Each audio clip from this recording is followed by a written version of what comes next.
Omugagga Sipapa okyamujjukira ngamba ono yali amansa sente mu kibuga Kampala wamu n'ebitundu by'eggwanga ebyenjawulo. Ono yali akyusa mmotoka buli lukya ate ng'avuga ziri embi ezasalawo.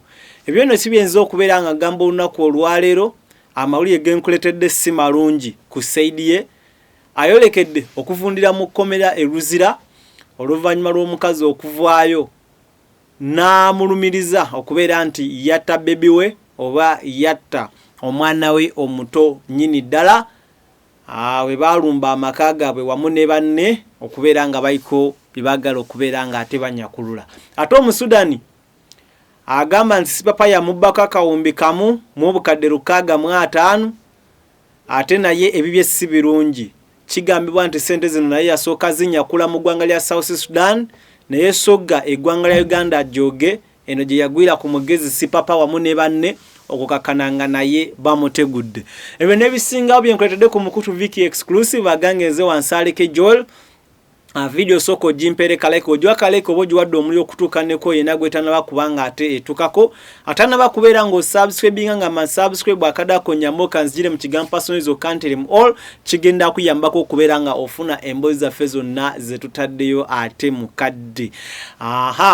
Ayo gwanonya essomero osobola okubeera nga osomeseza omwana okuva ku nasale paka ku kyomusanvu nkuzigirira brain train abasangibwa Kinaawa mukumpi ne Kampala wano twalayo omwana wasobola okubeera nga asoma. Gwayagala okumanya ebisingawo ku ssomero lino bakubireko ku namba y'essimu gy'olaba ku screen yawo buli kimu kisobola okubeera nga kitambula bulungi. Asha kama airport pickup bano batwala abantu n'okujja abantu ku kisaawe Entebbe obudde babuvaluinga ate emigugu gyo gibeera safe ba driver batendeke nnyini ddala ate emmotoka zaabwe zirimu wifi otambula oli ku mutimbagano. Bakoneko ku namba y'essimu gy'olaba ku screen yawo buli kimu kisobola okubeera nga ate kikutambulira bulungi. Agange nze Wansaleke Joel antudde okulwamu nange Viki atasobodde kubeerawo nga akutusaako updates zino. Omukutu kwoli baguyita Viki exclusive video gituweereka like buli kimu kisobola okubeera nga kitambula bulungi. Kakati andaba emboozi eno ngenda kubeera nga ngikwata mpola mpola oba ngenda kubeera nga ntandikiramuko emabega nkunnyonnyole Sipapa ajja atya okugwa mu mbeera eno gy'alimu okubeera nga ayolekedde okuvundira mu kkomera e Luzira gyali. Sipapa yaleeteddwa mu kooti ya Criminal Division High Court mu maaso g'omulamuzi Michael Erubu ku misango egimuvunaanibwa okubeera nti yamenya oba ennaku z'omwezi nga 28 omwezi ogw'omunana omwaka 2022 ekiro ekyo nti yayingira n'amenya amaka g'omu South Sudan Jacob Oruku ne babba akawumbi kalamba mu obukadde 650 eza Uganda. Amaka ge baalumba gasangibwa Kawukubunga mu Makinye Division.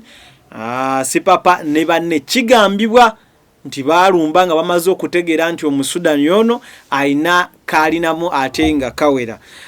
We baalumba ekiro ekyo okusinzira ku Musudani wamu ne mukyala we bagamba nti abasawo bagamba nti okumanya nti balumbiddwa bakimanya nkeera oluvannyuma lw'okubeera nti balina ebiragalalagala bye babakuba era abasawo wamu n'abanoonyereza ba poliisi bakakasa nti bano baakubwa caliform wamu n'ebidagalalagala ebirala okusobola okubeera nga babajjako olwo babayingirire babanyakule era bano we baba kuba caliform n'ekidagala ebyo ebirala bye batayanjula bye batanyonnyola basobola okubeera nga bakuulita n'akawumbi kalamba mu obukadde 650 ne batwalirako amasimu ana aga iPhone ebyokwewunda ebya gold that's bling necklace saawa n'ebirala ne batwala iPhone charger nga kwotadde iPhone charger laptop eya Mac oba gite ya Apple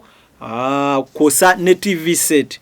Bamala okubeera nga babitwala kati ennaku z'omwezi nga 6 September 2022 ne bakwata omugagga Sipapa wamu ne banne besigenda kubeera nga ate njogerako akadde kano.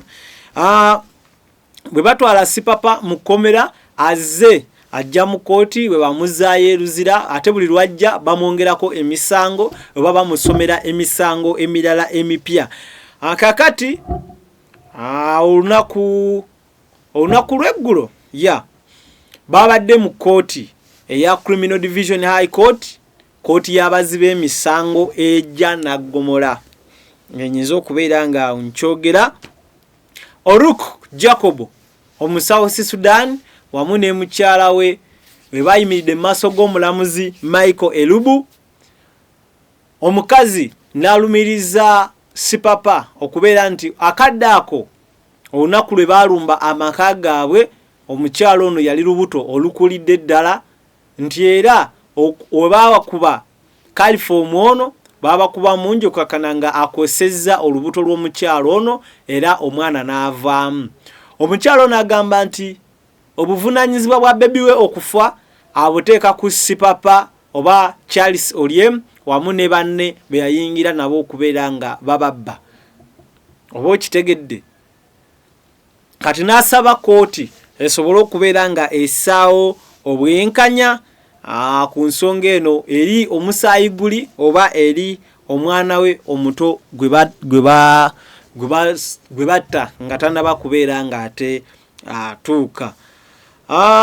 Lawyer wa Sipapa naye mu kugezaako okubeera nga asaabulula obujulizi obuleeteddwa Oruku wamu ne mukyala we n'ategeeza kooti nti ssebo omulamuzi, nsaba Jacob Oruku annyonnyole ssente zino akawumbi kamu mu obukadde 650 bw'agamba nti Sipapa yabba ye yabujjawa.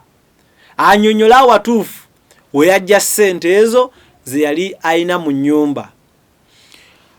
Oruku yatabuse butabusi n'atandika okubeera nga yeekyancwana mu kooti n'agamba bwe nali mbonaabona lwaki temwabuuzanga okubonaabona kwange kuvaawa, lwaki ate bwe ngaggawadde ate mumbuuza obugagga bwange gye buvudde nga temwasooka kumbuuza mu ntandikwa.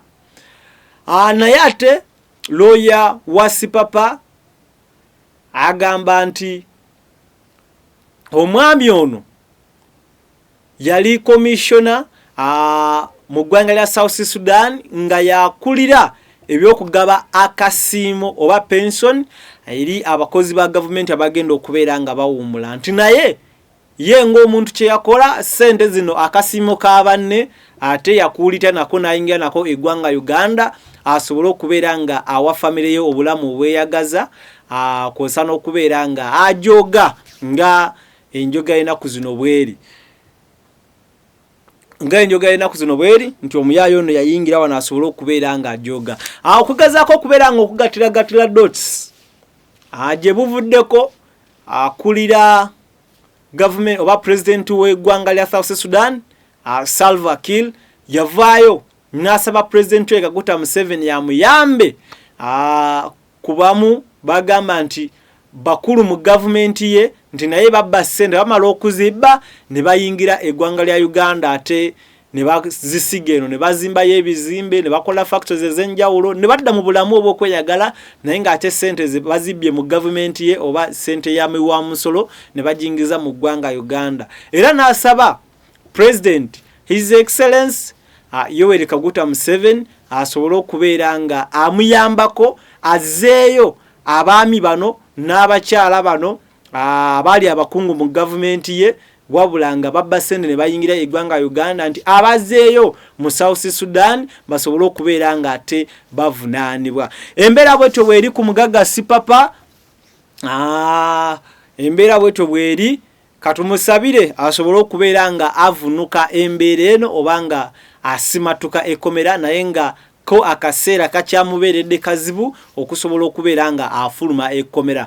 Court session yeno yaganiddwamu ab'amawulire era okusinzira bino mbyogera okusinzira ku mukutu ogwa Grapevine website gwe gwasobodde okubeera nga gukuwandikira emboozi era nawe osobola ogendayo noweesomerako nga ggwe, naye ffe mulimu gwaffe okubeera nga tukutuusaako emboozi nga bwe zitambula. Gangenze wansi Aleke Joel, tusisinkane mu updates eziddako. Mweraba.